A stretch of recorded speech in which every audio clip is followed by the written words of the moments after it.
Hi, welcome to Sass of Sabrina and Sass of Mallory. This is a channel where we try one new thing a week and post however it turns out. So as you might know, YouTube has some really good story time for kids. And I've always wanted to try this where we read a book and you guys just enjoy it. My daughter brought this awesome book home. It's called You Are Special. From school, and it's a library book. And it's by Max Lucado, if I said that properly. Yeah. Illustrated by Sergio Martinez. The Wee-Mix were small wooden people. All of the wooden people were carved by a woodworker named Eli. His shop sat on a hill overlooking their village. Each Wee-Mix was different. Some had big noses, others had large eyes. Some were tall and others were short. Some wore hats, others wore coats.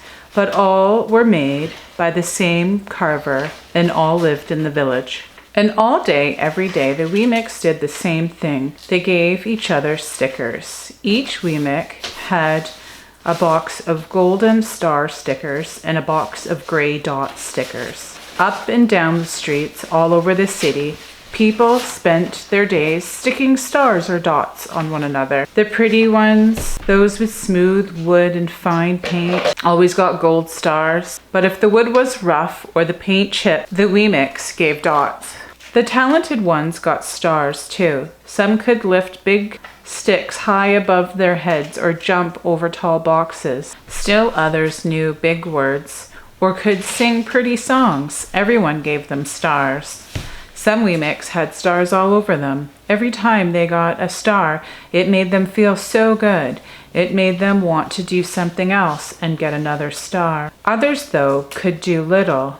They got dots. Punchinello was one of these. He tried to jump high like the others, but he always fell. And when he fell, the others would gather around and give him dots. Sometimes when he fell, his wood got scratched, so the people would give him more dots. Then when he would try to explain why he fell, he would say something silly, and the Wee-Mix would give him more dots. After a while, he had so many dots that he didn't want to go outside. He was afraid he would do something dumb, such as forget his hat or step in the water, and then people would give him another dot. In fact, he had so many gray dots that some people would come up and give him one for no reason at all. He deserves lots of dots, the wooden people would agree with one another. He's not a good wooden person. After a while, Punchinello would believe them. I'm not a good Wee-Mix, he would say.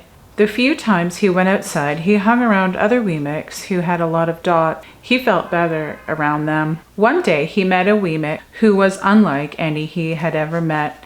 She had no dots or stars. She was just wooden. Her name was Lucia. It wasn't that people didn't try to give her stickers. It's just that the stickers didn't stick. Some of the Wee-Mix admired Lucia for having no dots, so they would run up and give her a star, but it would fall off. Others would look down on her for having no stars, so they would give her a dot, but it wouldn't stay either. That's the way I want to be, thought Punchinello. I don't want anyone's marks. So he asked the stickerless Wee-Mix how she did it. It's easy, Lucia replied. Every day I go see Eli. Eli? Yes, Eli, the wood carver. I sit in the shop with him. Why? Why don't you find out for yourself? Go up the hill. He's there. And with that, the Wee-Mix who had no stickers turned and skipped away. But will he want to see me? Punchinello cried out. Lucia didn't hear him. So Punchinello went home. He sat near a window and watched the wooden people as they scurried around, giving each other stars and dots. It's not right, he muttered to himself. And he decided to go see Eli. He walked up the narrow path to the top of the hill and stepped into the big shop. His wooden eyes widened at the size of everything. The stool was as tall as he was. He had to stretch on his tippy toes to see the top of the workbench.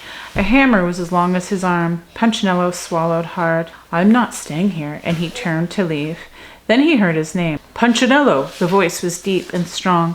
Punchinello stopped. Punchinello, how good to see you. Come and let me have a look at you. Punchinello turned slowly and looked at the large bearded craftsman. You know my name? Said the little Wee-Mix asked. Of course I do. I made you. Eli stooped down and picked him up and set him on the bench. the maker spoke thoughtfully as he looked at the gray dots. Looks like you've been given some bad marks. I didn't mean to, Eli. I really tried hard.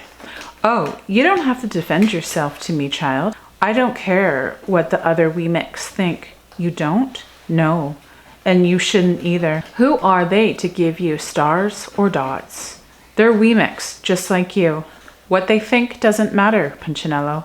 And all that matters is what you think. And I think you are pretty special. Punchinello laughed. Me? Special? Why? I can't walk fast. I can't jump. My paint is peeling. Why do I matter to you? Eli looked at Punchinello, put his hand on those small wooden shoulders, and spoke very slowly. Because you're mine. That's why you matter to me. Punchinello had never had anyone look at him like this, much less his maker. He didn't know what to say. Every day I've been hoping you'd come, Eli explained. I came because I met someone who had no mark, said Punchinello.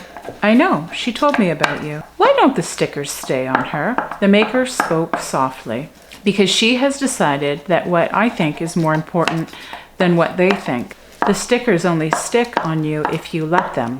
What? The stickers only stick if they matter to you. The more you trust my love, the less you care about their stickers. I'm not sure I understand. Eli smiled. You will, but it will take some time. You've got a lot of marks. For now, just come to see me every day and let me remind you how much I care. Eli lifted Punchinello off the bench and set him on the ground. Remember, Eli said as the wee Mick walked out the door, you are special because I made you, and I don't make mistakes.